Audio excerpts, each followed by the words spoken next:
Yes, webale kubanga okyagoberera Red Zone TV yonna gy'osinzira okubanga gy'otulabira kyokola kya mutawana nnyo gwakyatambula naffe ku mukutu guno atanaba kubanga osubscribinga nnyongera okukujjukiza nti kkirira wansi awo olaba ekigambo subscribe kikwateko kwata kade aka notification kakuyamba okubeera omu ku abo abasooka okumanya buli lwe tubataddeyo ate ne tuba nga tutambula ffenna mu mawulire ge tulinawo era ge njagala okubeera nga nkuwa ke kakiiko akakulira ebyokulonda mu ggwanga erya Uganda nga kano kakulirwa Simon Byabakama Mujenyi era nga kekabikulira ne kulonda okuwedde wetwogerera nga bamaze okukakasa n'okufulumya entambula y'akalulu aka 2026 nga bwe kagenda okubanga katambula mawulire gano njagala kubanga nga kutusako gwe wenna agoberera ensonga z'enkyukakyuka mu ggwanga erya Uganda agoberera era alindiridde akalulu ka 2026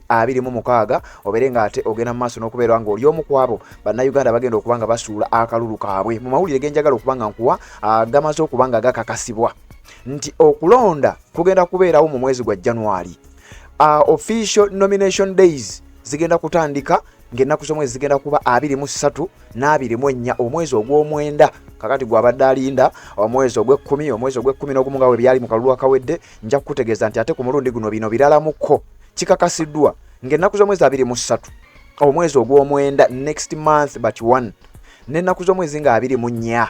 lwe tugenda okulaba abasunsuddwa okugenda ku ntebe ennene ey'eggwanga erya Uganda wano nga wetusuubira His Excellency Robert Kyagulanyi Ssentamu wagenda okubanga ate addamu okubeera nga azoganya ng'era bwe kize nga kisuubirwa nga bwe kigenda okubeera nga kibeera kati nga 23 na 24 lwe bagenda okunominatinga ba presidential candidates jjukira ku mulundi guno teriyo bya COVID-19 teriyo bya lockdown blabula teriyo bya kwekwasa kakati sawa zino ngoma ku ngoma wekumire ku mukutu guno ogwa Red Zone TV nange sebambulide Patrick byonna ogenda kubeera nga ate obifuna kasavu kanyama okuva gye binatandikira paka gye bigenda okubeera nga biggwera kubanga ensonga lwaki nakati nzise mbere nga mbikutuusa kamawulire gano olugafunye ne ngamba nina okujja mbere nga batuusaako nti akakiiko ak'ebyokulonda nga kakulemberwa Simon Byabakama kamaze okulambika era ennaku bazisembezza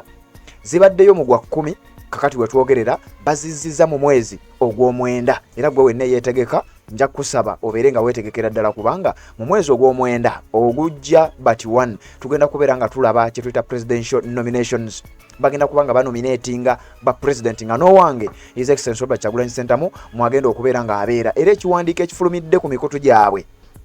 egy'akakiiko k'ebyokulonda bagambye nti adjustment of dates for nomination of presidential candidates kyokukyusakyusaamu mu nnaku z'omwezi ez'okunominatingirako abeegwanyiza entebe ey'obukulembeze bw'eggwanga era wano wansi ne batugamba batya the Electoral Commission has adjusted the dates from the nomination of candidates for presidential elections 2025-2026 which was earlier scheduled to be conducted on 2nd and 3rd October 2025 mu kusooka ennaku zino baali baaseetinga nga ennaku z'omwezi 2 n'ennaku z'omwezi nga 3 omwezi ogw'ekkumi omwaka guno gwennyini 2025 mbulwe baali bagenda okunominatinga ba presidential candidate jjukira okulonda kuliyo mu January kati bwe kibanga okulonda kuliyo mu January bwe banominatinga nga mu October kitegeeza bagenda kubeera n'emyezi egijjudde ng'ebiri oba 3 egy'okunoonya akalulu okusaggula n'okuyita mu bantu kakati bano baakyusizza ne bagala basobodde okwadijustingamuko ennaku entonotono ne baba nga baddako ko mwezi gw'omwenda kati ng'ennaku z'omwezi 23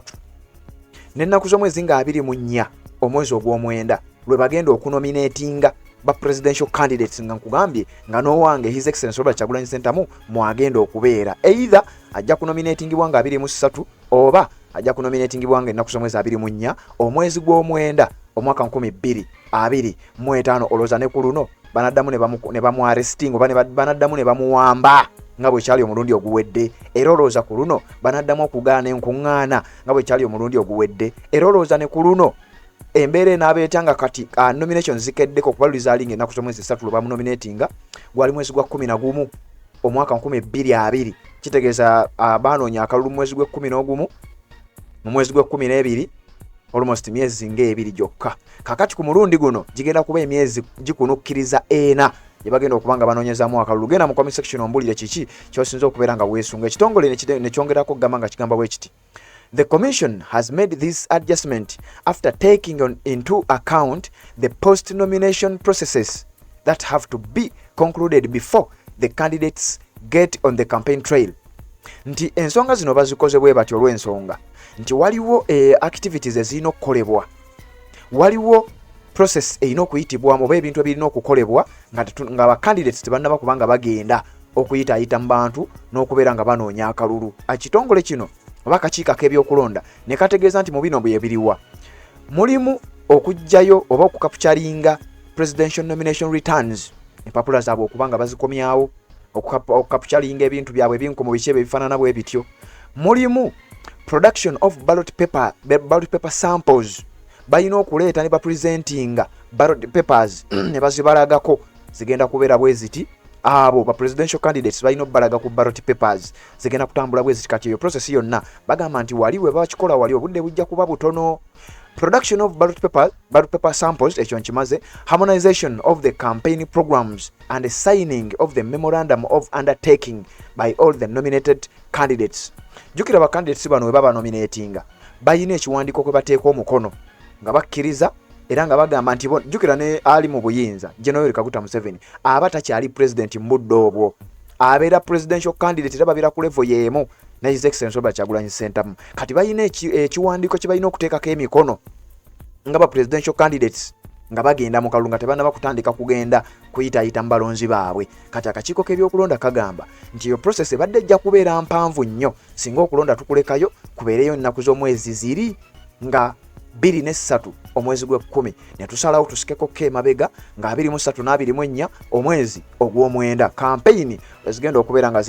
kugamba nomination wezigenda okubeera nga zibeera, n'abalala bagenda kuba nominate nga dates zaabwe zibadde zimaze okuba nga ziteekebwawo, naye eyo story nja kugikuwalwayo ate nabyo beere ng'obitegeera bulungi nnyo kubanga nabyo babitaddewo.